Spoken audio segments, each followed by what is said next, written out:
Aniko is a fabulous person, as you're going to just find out. And I'll tell you just one quick story. She's a freelance photographer. She was doing Frank and Helen Wheeler's house for the Inside Publications. And after she left, they called me and said, hey, we've met this person. You're going to want to meet her. She's totally interesting. It was the height of COVID, so I did meet her 10 feet apart. And we've been friends ever since. So here's Aniko. You're welcome. Hello, everybody. Is this thing on? Okay. Hi, my name is Aniko, and I am not Japanese. I was born in Hungary. Here, let me refer to my notes so I don't go over. I was born in Hungary, and at the time that I was born, there was a communist country. And my mom and dad, my aunt and uncle, and a handful of other people, other Hungarians, decided to escape. And we escaped. We went into Yugoslavia, which is now Croatia. And from there, we went to Belgium, where I learned my second language, French. And then from there, we moved to Montreal.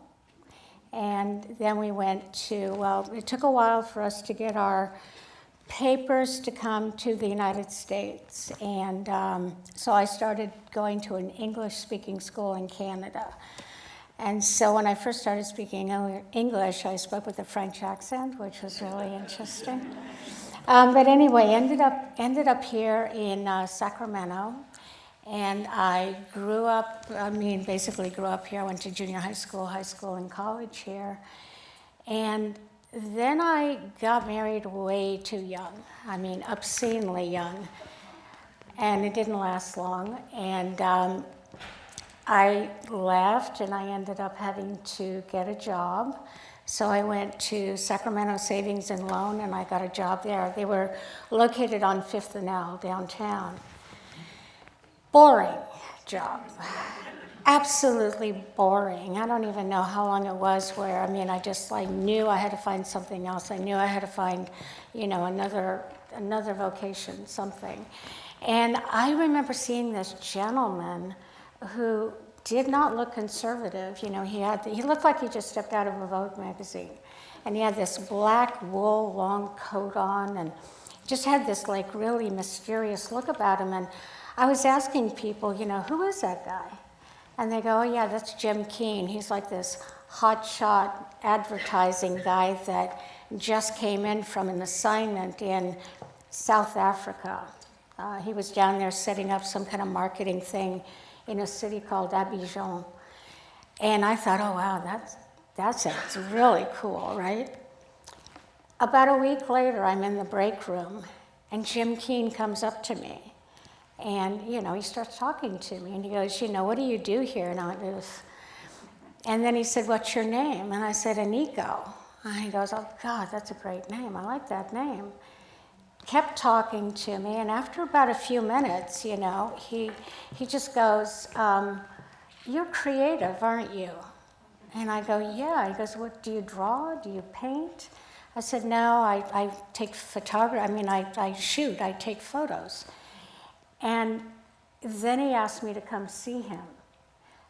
Next day in his office, they were opening branches all over Sacramento.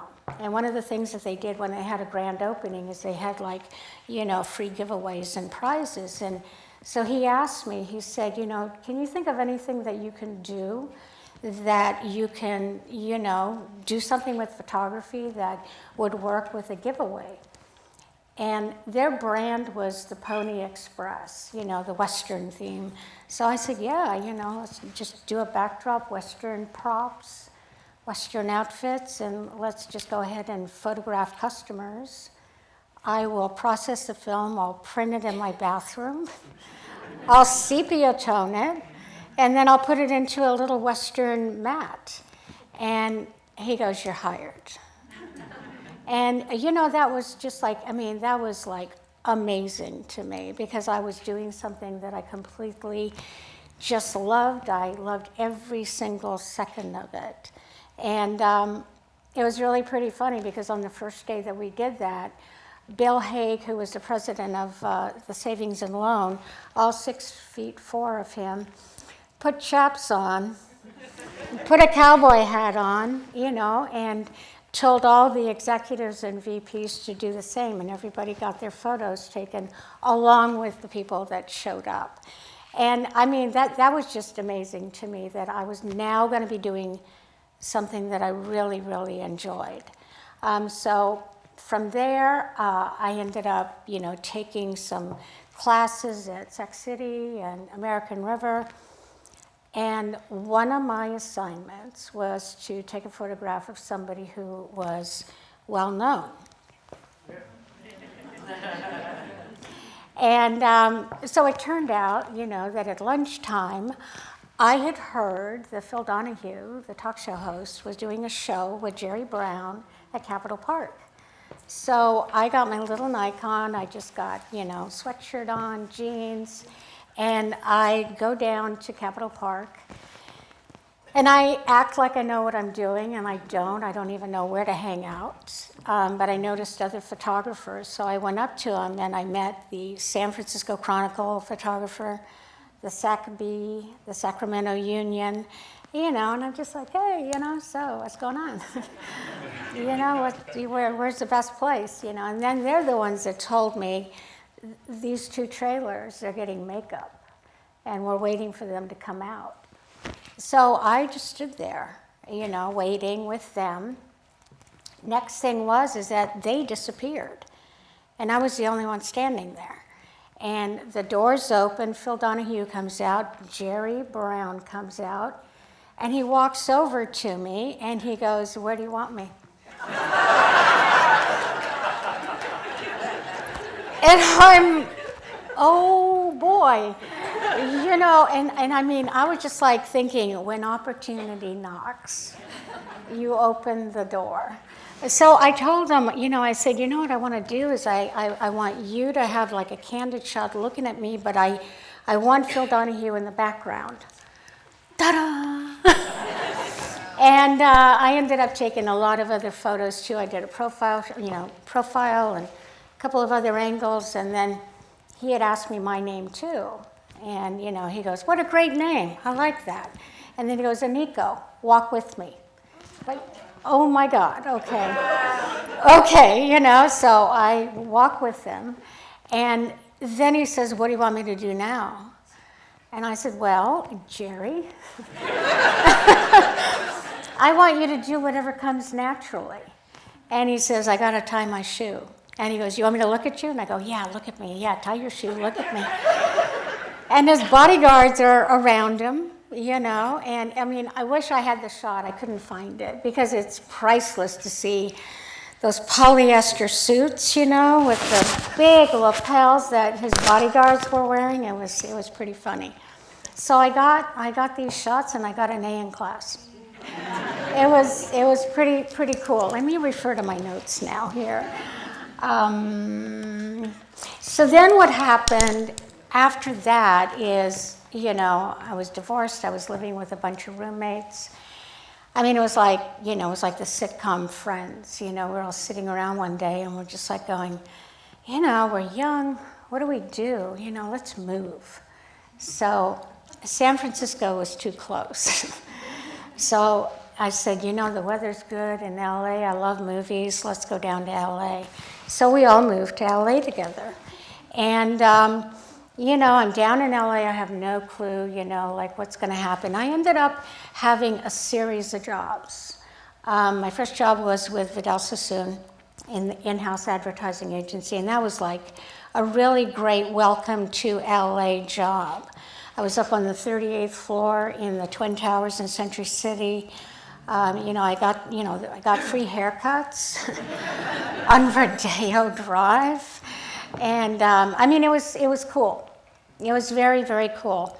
And but he sold, and I ended up with a couple of other jobs, and then eventually I ended up at Gem Fatale in Collins, and they were a design firm in Santa Monica, right on Colorado, very close to the beach.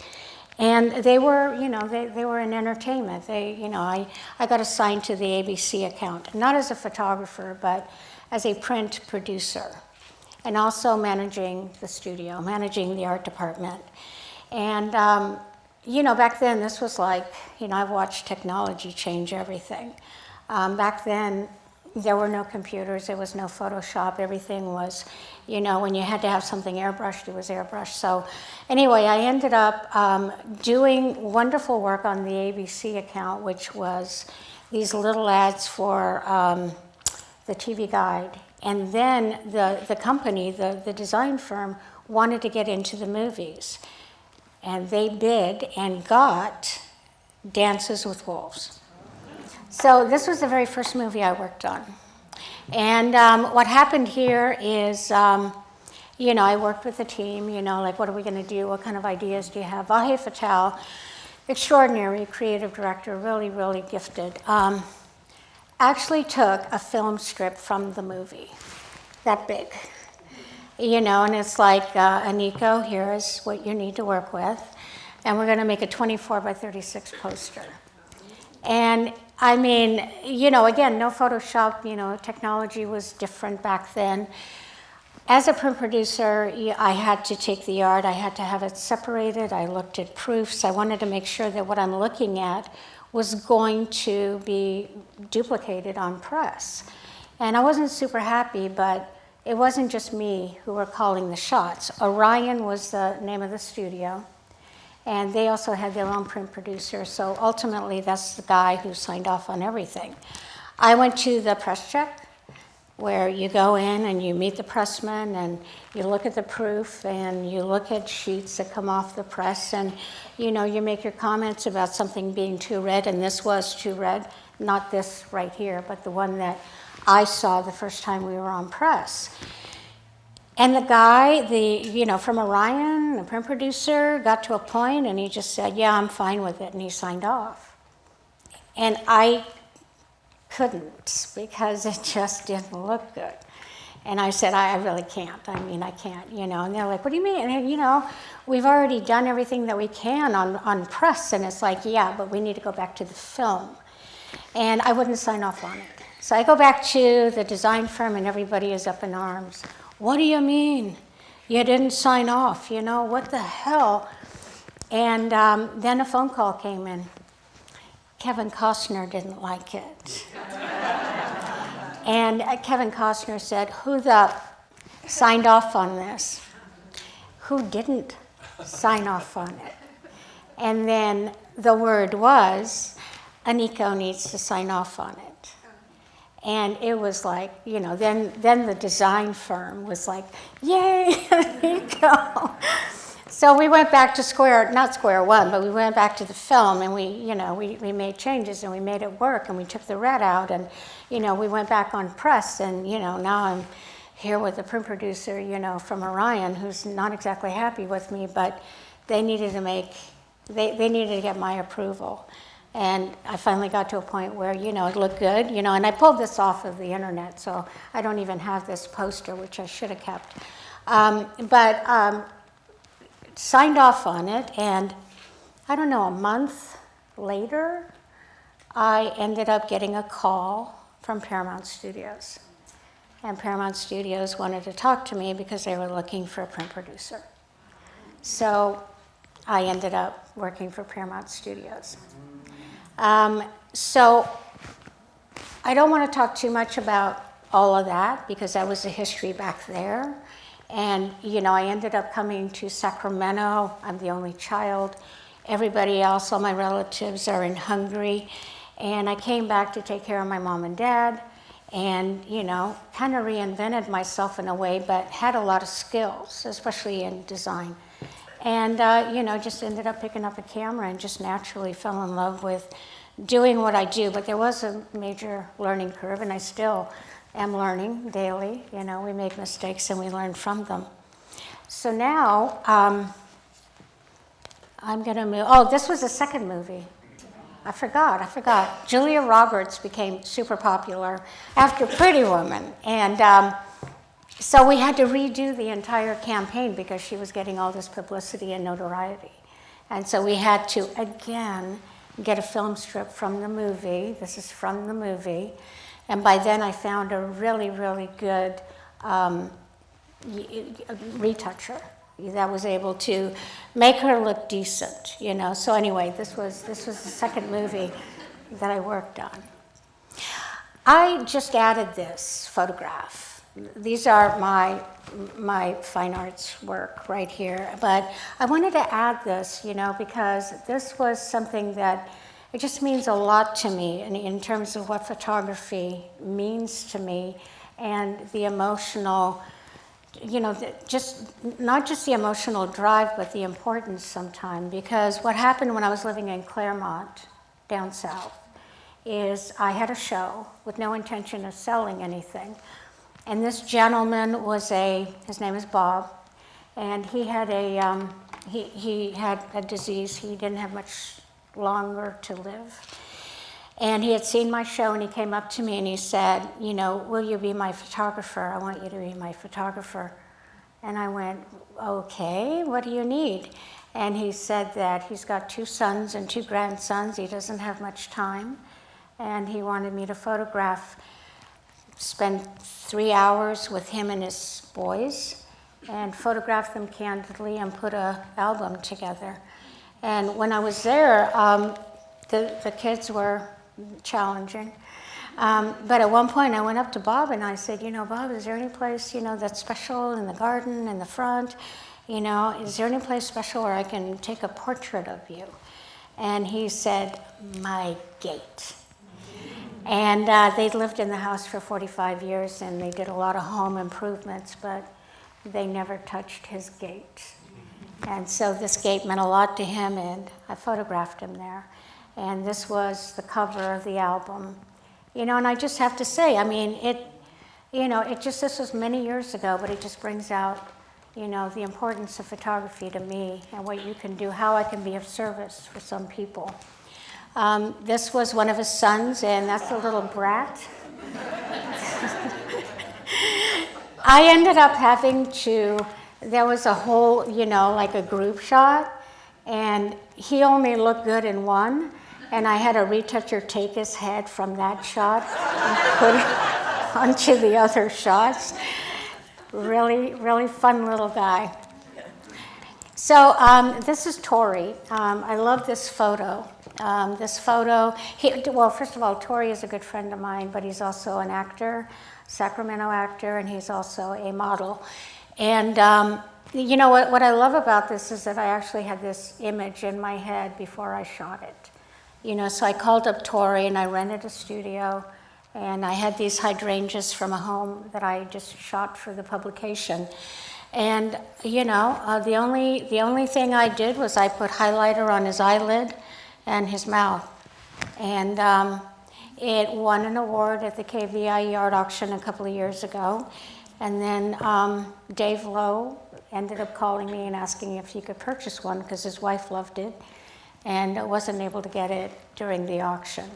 But it's one of my favorite images. And also, the other part that's like a little frustrating for me is that you can't see it in person because it's printed on paper that is like super cool.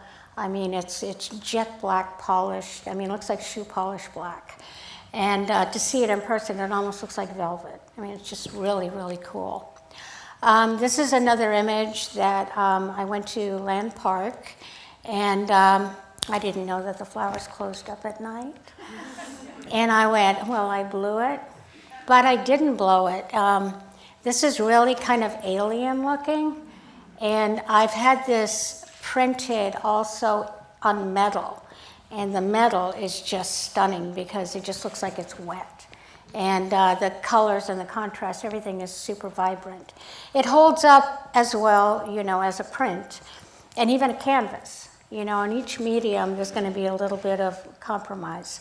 But it's a wonderful print, and I don't know how many years ago it was that it was in the mayor's office for the month of April, which is photography month, and so it was, you know, it's just like a really nice honor. This shot, I've sold many of these. I usually make them very big, you know, like about, 55 inches wide, whatever falls top to bottom. And, you know, I had a cold, I didn't feel good, it was sprinkling, but you don't get clouds like that. And when you do, you grab your camera, I do. And I went out and I got this shot, and it's just stunning because through all the clouds, you know, that weird thing where the sun is able to get through some of the clouds, and it just lit up that bridge. I mean, it just looked so gorgeous, you know, couldn't help it but photograph it, and it's really been a very popular image. This one I took not too long ago, and you know, I love flowers. I've done a whole series on flowers, and I got this flower from the farmer's market. And I have a space in my dining room that just produces this amazing, gorgeous, diffused light. I mean, it's just spectacular at a certain time of day. And I had a black dining room table, so I've done a lot of shots on my dining room table, and this is one of them. And I had the camera on a tripod, and you know, again, I had this printed huge, but then what I did is I cropped it. Oh, you can't see it. Anyway, it's a square crop. And I ended up, I don't know, it's like 43 inches by 43 inches, really big. And I had it mounted and then framed in a floater, black floater frame. Looks fabulous, looks absolutely fabulous. This is a portrait that I did in my studio, and I saw it in black and white. The woman actually has red hair, and that gauze that's in front of her is a turquoise. But I had full intentions of going black and white on this. And, you know, I met her at an art gallery, and I just saw her features, and they were so symmetrical. And I asked her, is it okay, you know, do you ever model? And it turns out she does. And she came by the studio, and I also collect fabric. I love fabric. And I had her wrap fabric around her body, and then I had her hold it up, you know, just sort of like, you know, we're hiding behind something, you know, and I love the look on this. And to see this in person is really, really beautiful. I mean, I just love it. This is a shot that I was sitting in a red light on J Street and 10th. And I went, okay, that looks cool. So while the light was red, I got out and put my camera up and used my car as a tripod, and I took this shot. And you know, what's interesting, I just, not recently, but later, I had this made into black and white. This was the original, the color version. And you know, I started like really becoming fascinated about how the mood swings and how everything just feels different when you do, you know, black and white versus color. And the black and white version is about 50 inches long. So it's big. It looks like a little mural, you know, on your wall. I love it that size.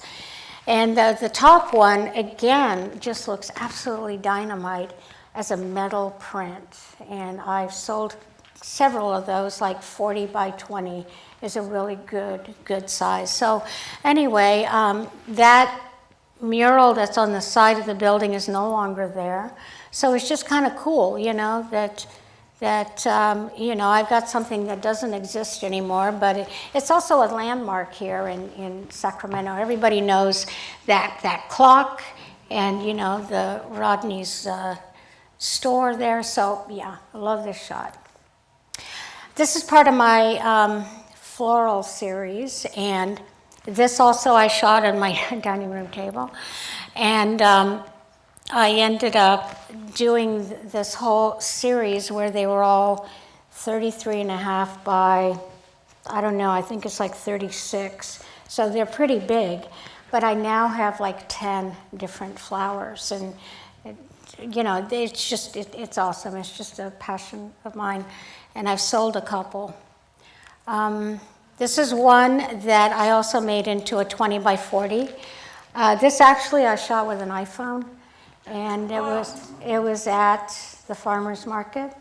So this one vendor always just, had this wonderful collection of flowers, and I just grabbed it, and of course I, edited and, did things to it, but made it work. Here's another really popular one. Again, 33.5 by 38. Another one, and then another one. This one is a long horizontal, and I had this made as a photo print, and it looked really nice. It looks beautiful, and it's also, 50 inches long by whatever high. This gentleman, I've known him for 50 years plus, and there are some shots that just are timeless, and this is simple. It's stunning. It's black and white. When you see it printed really big, everybody responds to it. It's just, it's really, really cool. And your job is to find them in the audience. This I also shot during the time that I shot the Lotus. And it was, the name of the Lotus shot is 15 minutes before sunset, because that's how much time I had. So I was just getting that golden, I love the veins in this. It's really pretty, and I've also had this done in a metal print, and love it that way. I go back to LA a lot. I go just about every month. And so I lived by the brewery. There was a Pabst Brewery downtown. I lived there for like 10 years. It's a artist community, and this is in that area, so it's in Lincoln Heights. And, again, the clouds are there, I'm there with a camera. I got a friend who moved to Aptos, and I went and I visited a few months ago. And, just when that light is there, just gorgeous. Here's another shot of the woman with the veil. And, just a whole different feel, a whole different attitude. And, I had a really good time. I plan to do more work with her, along with some other models, too. Here's Tori. Tori, I just, did another shot of him. And I actually have quite a few shots of Tori. But, just really beautiful, skin, and just, I love photographing him. This is recent. This was on New Year's Day. A good friend of mine, Kyle, and I went down to the train station and just started shooting. And, I love these kind of candids, to just watching people do what they do. I ended up talking to this guy and then actually getting him to pose. I don't have that shot, but black and white. I'm just kind of like doing a whole thing in black and white right now. Another shot from that day, New Year's Day, 2026. And then this one just grabbed me, man. I'm driving down Freeport. No, is it Freeport? Oh gosh. Anyway, I'm driving out there and towards Clarksburg, and and I see this, and I just like put the brakes on, made a U-turn, and came back and photographed this because it's stunning. And so I have just a test print of it here that's small, but at home I have it, and it's 43 inches by 43 inches. I'm going to just do a whole series on trees now. Here's another tree that's on El Camino. And, I love the foliage in the back is dark, and, this looks like a skeleton, just in the front. And, there's just something about it. It looks all tangled and twisted. And I love it. It's a great shot for me. And I just shot this on Sunday, and it was foggy. I've been doing a lot of fog shots. And, there's a whole, I don't know, it just looks old. It looks aged. I was waiting for a person to show up. Finally, somebody showed up. But again, look at all that fog. Walking around, and it's just very I don't know, spooky and mystic, and yeah, I really enjoyed it. So I just been shooting. Shooting sometimes is like, a little bit of a therapy, just zoning out, going out and taking a look at things. Again, down in West Sacramento, and these little guys, yelled at me. And then this was like, I don't know, maybe 4 years ago, 5 years ago, on January 1st at the train station. And it is a taxi driver in his car. You see the reflection of the building. And I wasn't sure if I was going to get any detail in his face, but I'm really glad I did. I mean, I like this shot. It's kind of voyeuristic, like I'm watching you and you don't know it. Oh, and the Jaboom Street Bridge. I love this shot. Right after it rained, right after. And it was just sparkling. Everything was just like so clean. And then that the clouds were coming in. It was about to rain any second. And I got this shot. And this one looks good, like at a 16 by 20. It's a good size for it. This is when I lived down by Mojave Desert. I lived in Lancaster for a couple of years. And, this one just has that weird, the colors are strange, the purple, that dirt, I just love it. And it just looks so primitive, but I really enjoy the feel of this. This shot was from years ago. I was asked to go down and photograph the unhoused people. Discovery Park was all underwater, and it was like, where are these people going? They're going in under the bridge.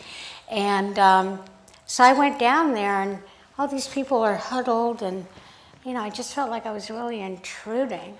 And I just couldn't point my camera at them. And I turned around and I saw this image, and I was like, whoa, check this out.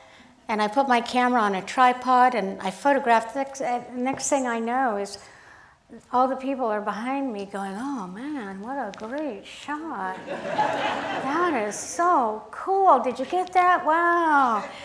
And so, who are you? What do you do? And I told them, I said, well, so happens that I need to take photos of people like yourself who are, kind of trying to get away from the rain. And the communication and the dialogue just led its way, and I was able to go take photos for the story, and I felt better about it. This is a young woman who I met in a vintage shop, and she also models a lot. And this is a Mexican artist that had brought, his pieces were so wonderful. He had like 20 pieces, sculptures, that were around the Capitol, and he had them down here on loan for like 9 months. And I loved them. They just loved them. And I asked if she would pose, and I call this piece Spiritually Grounded. And I love it. I have it up on my wall. One of my tulip shots up close. This is the other part to it. So this and this, what I've done is I've made large canvases, and then you put them together and you can separate them as much as you want, but it's one complete shot. LA trip, there's always, a helicopter up there, right? And this is another shot of Tori. Same photo shoot. I just told him what to wear, and I just wanted that tie to look like he was moving, and he's easy to work with, because he knows when to hold it, and he just continues going, and it's very, very spontaneous. It's really nice to work with somebody that you kind of have that relationship with, and I love this shot. So now we're getting into my editorial work. I've been shooting for Inside Sacramento now for over 10 years. And I also shoot for what no longer exists, but I shot for Sacramento Magazine, Sacktown. I have published a couple of images in Edible and also Comstock. Farm to Fork is a column, so I usually end up doing, I want to say about 10 shots that go into the publication. And, I get to go to all these awesome places, and I don't remember their names, so I wrote them down. But I got up close and personal, and I told him I don't eat beef a lot when I got close to him. This ranch is called Avdis Ranch, and it's very close to where I live in Natomas, just up on the levee. It's amazing. This is Revolution Winery and Kitchen. It's on S Street over by 30th or something, 29th. It's by where Temple is, so it's right there. Right there, a winery, and they've got great food, and they also make their own wine. This is Alaro Craft Brewery, and this is my favorite dish. It's so good. But again, you know, what I do is, you know, I go and I photograph what they serve, and this is the owner, awesome man, terrific guy. I had to get up early. I had to get up at 4 in the morning and go out to Dixon, and I don't know how to pronounce it, Emig Lamb. They have sheep and cattle, and yeah, these guys were going to be harvested. The kind word, isn't it? Harvested. But you know, I love what's going on with the sky. It's just it's a gorgeous shot. That there is Martin. He's fourth generation. He's been working in this industry for all these years. Really nice man. I got a nice portrait of him, and you know, I take my time. I mean, sometimes I'll just be there for a couple of hours. Depends. You know, it just depends.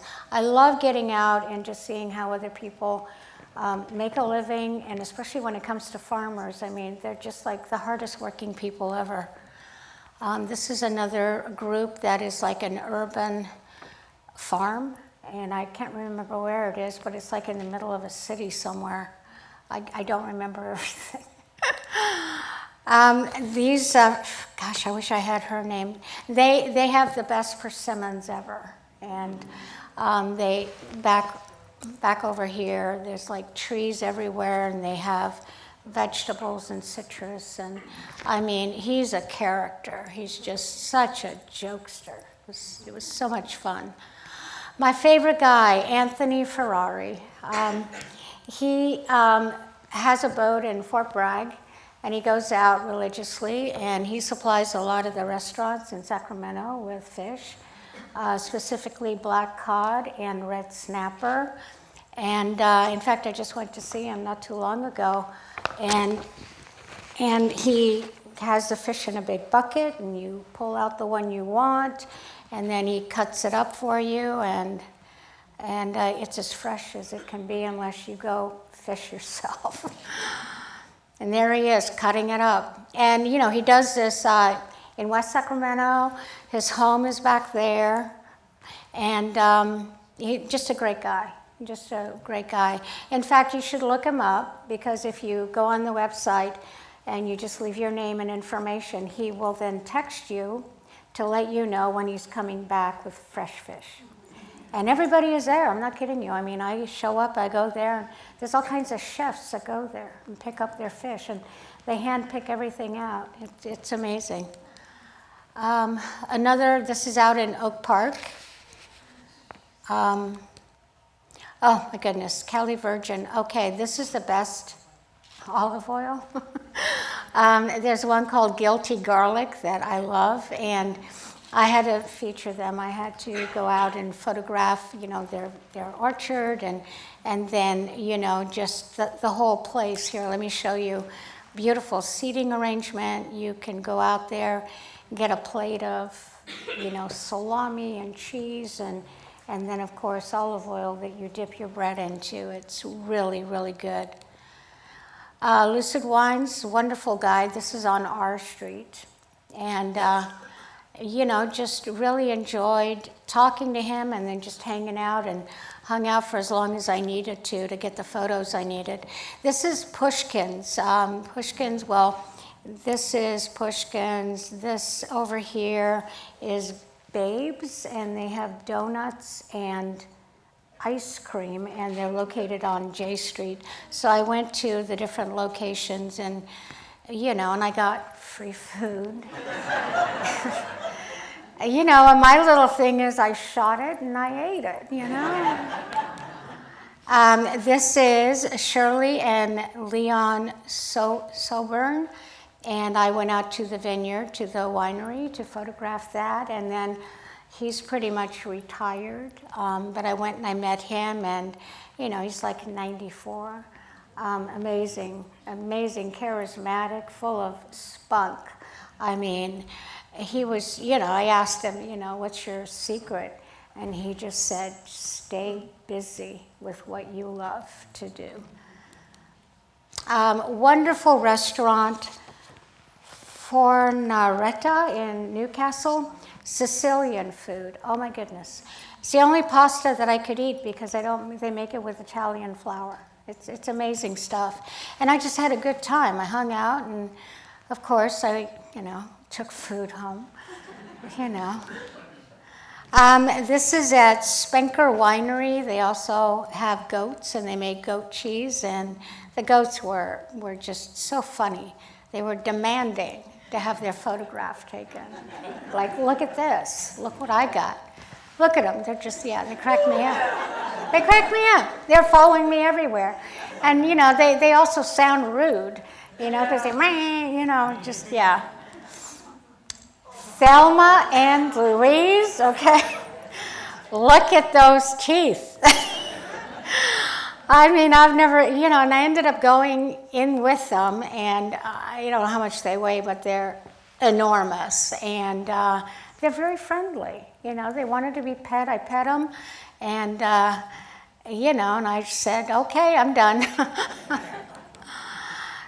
Beautiful, beautiful horses. That's why I like going and doing the farm to fork column, because it's just that you get out and you just see beautiful animals. And this is one of the ranches and I don't remember the name of that one. I'm sorry. Now the homes. Look at this cat attitude right here. Look at this. Look at this. Yeah, she followed me everywhere I went and just never got close enough for me to pet her, but just hey, what are you doing? A beautiful home here in Land Park. A gorgeous home. Look at that typewriter, look at that art. I mean, it's a beautiful, beautiful home with a lot of wonderful wood accents everywhere. That is Gracie. And that's the other thing that's really nice when I photograph homes is the animals will either kind of pose, kind of not. Another interesting home. When I do the exterior, I often go back at a different time because I want to get the light right. And when I shoot the interior, I want as much light as possible to get inside the house. So I will usually shoot 1, 2 o'clock in the afternoon. But then I go back, depending on what time of year. And then I have the lights, so it just has a nice amber. Yeah, I just love doing this. And this was a gorgeous house. Gorgeous, gorgeous. This is an ADU, and it's right here in Isac. And they explained to me that they had to go through a lot of trouble to make sure that this matched exactly the house. And same thing with the tile. So I think it delayed them a year and a half before they found the right materials. So, depending on what neighborhood you live in and what the codes are. Another beautiful house. This was also on one of the home tours. Just beautiful. I love arches, and and now obviously I spliced these two images together. This is another just fabulous home, just absolutely stunning, and beautiful water in the front, and the second time that I went back there, Bambi came by. The owners told me, oh yeah, they come by frequently. But gorgeous home. I really enjoyed it. And this was from many years ago too, and it just still remains to be one of my favorites. This is the interior. And as a result of visiting this and photographing this, I found out that the name of this paint was, oh shoot. I got it though. And I painted my wall with it, and I'm just trying to now bring, Caviar. It's called Caviar. Yeah, there you go. And these are the owners, Frank and Helen Wheeler. And look at this. I mean, just the house filled with absolutely gorgeous art and a lot of light. You would just look at this. It's just amazing backyard. And also, I love, a lot of homes have this now. You just open everything up, and it's sort of like you're in and out, the outside coming in. Another house, I forget where this was. I think it was in Granite Bay. Very, very eclectic, though. This is part of that house, and yeah, kind of like Vegas meets, I don't know. Yeah. But I mean, it was fun, It was just every room had something going on. Another home in East Sac. Again, just beautiful, clean lines. This home was also on one of the home tours. And, what's interesting is, sometimes they keep things from the original home and then also update appliances, the kitchen and that kind of thing, but keep parts of the original home. This house was amazing. This is in East Sac. And it's Moroccan. I mean, you just feel like, you've gone to Morocco. The whole place inside, it's just all this influence. Look at this, throughout the entire house. That's the ceiling. It's spectacular. It even echoes in there. And then, of course, Donna and Tony Natsoulis. Their house is primary colors. Right there, look at that. They are collectors of art, and of course, Tony makes these large ceramics, but every single room, he's got this one room, I think it's the where the washer and dryer is, and he just has all these ceramic noses all over the wall, different noses, little noses, turned up noses, big noses. It's a crack up. He's got a great sense of humor. They're a delightful, delightful couple. This is another mid-century modern home. That's the outside of it. Just again, thank goodness for clouds. Pam Skinner, I don't know if anybody's familiar with her. She used to have a gallery. She's a huge art collector, and also she represents a lot of artists, or she did. And her home is actually in, right in, I don't know the name of it. It's on E Street off of 12th. So it's in that neighborhood. And she just, it's like a museum. This is, I don't know why I put this in between. This is a continuation of Pam's home. And no matter where you go, there's just like huge pieces of beautiful art. This is Sebastian Bariani. This is the olive. I'm sure you've seen the olive oil that is in every supermarket here. But Sebastian ended up, converting all these containers and making them into his home. And he lives out there. And it's really interesting, it's like going down a lot of hallways, though, But it's nice. And then this is all just a nice little, this has wood, so it's a deck that you can just enjoy being out there. And then, of course, the orchard, it's enormous. It's a really, really big, beautiful place. This home is really interesting. You walk in, and you walk into an atrium.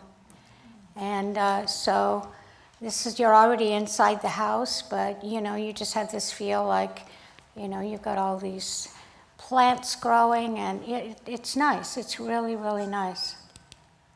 Another home, again, this beautiful deck. It opens up, and, just kind of like you're in, your outside comes in.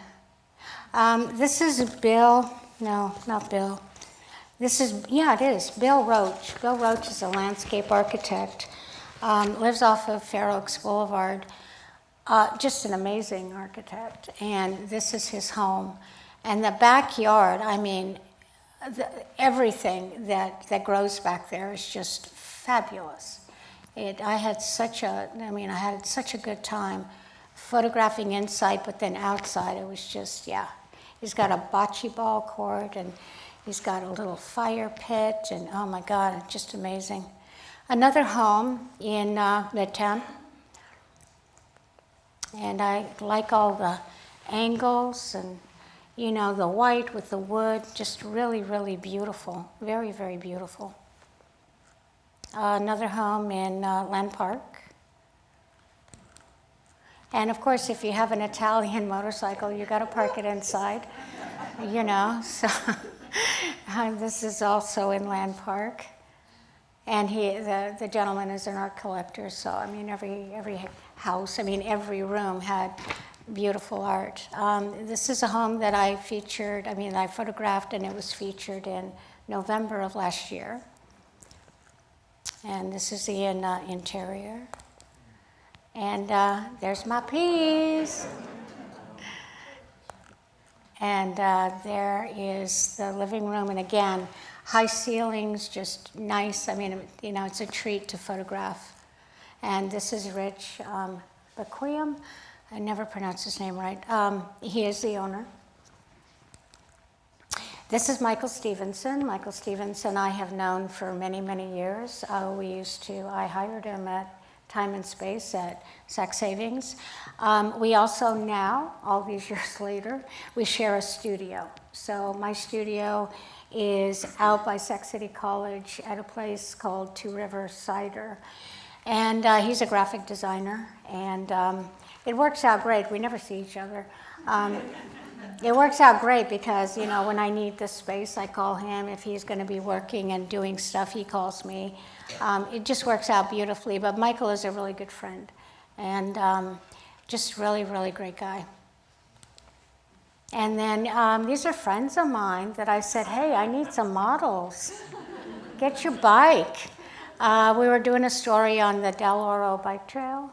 And so, you know, this is my friends right here with their bicycles. And I don't know, I made them go up and down a couple of times. You know? Do it again. Okay.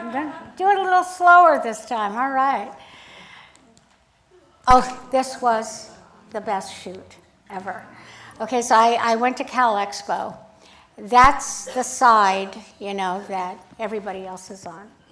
I was actually in the starter car, and so I'm facing backwards looking at the horses lining up, you know, and then the arms of, you know, whatever they're called are on the side, and then we start going, and the horses start galloping, and then we pick up pace, the horses pick up pace, then that thing closes, we pull off, and then we trail the horses. And we had the window rolled down, and you can hear the horses breathing and these guys yelling.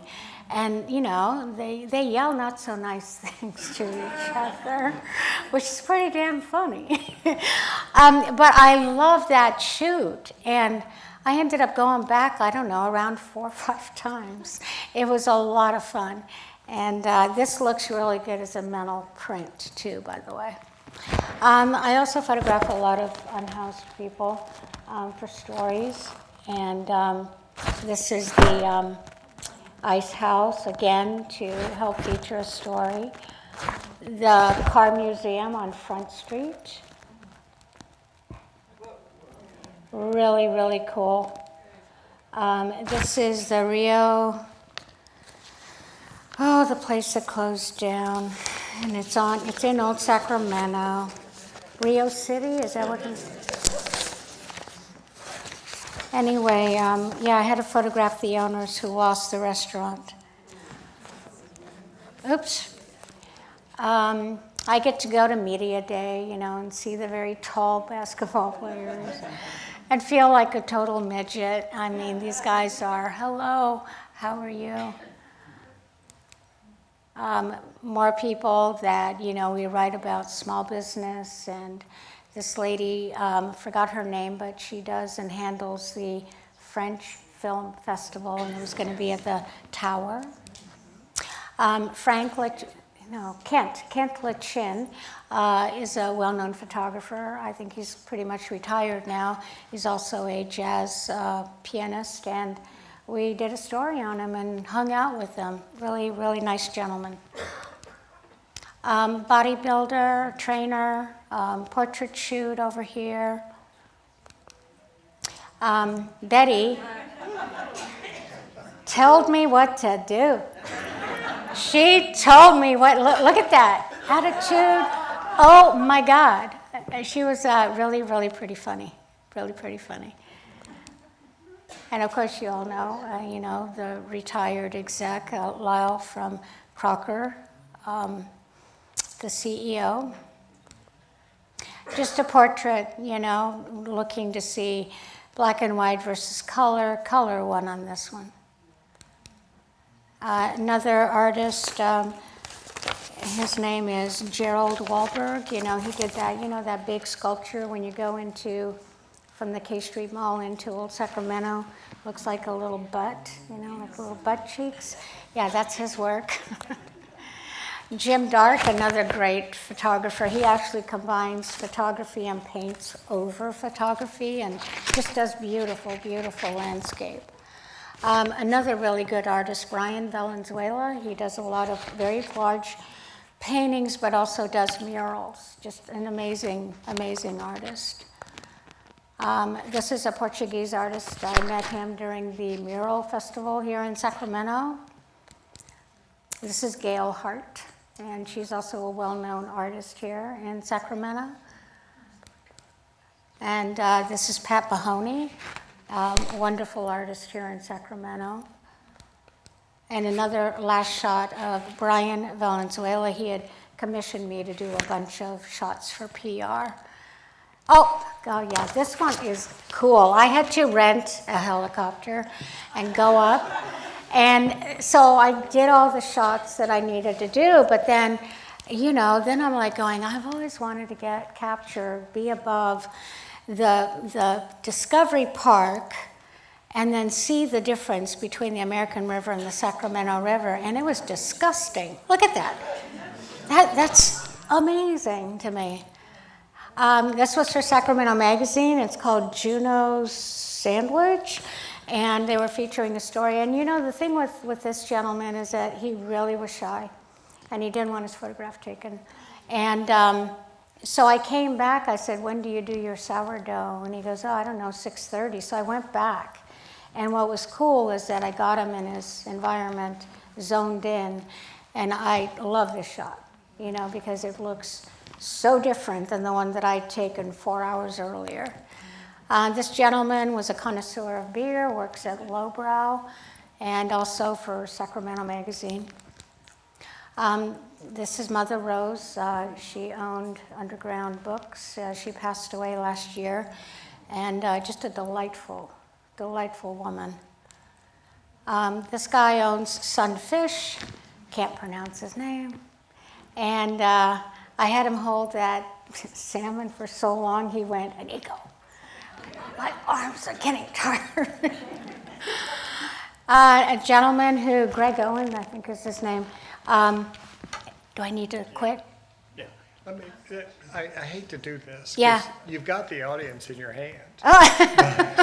But we've run over. And we started late, and I just respect people's time.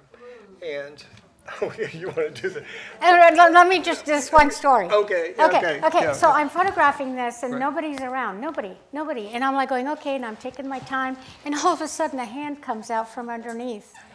And there was a guy in there, and it scared me to death. Okay, that's it.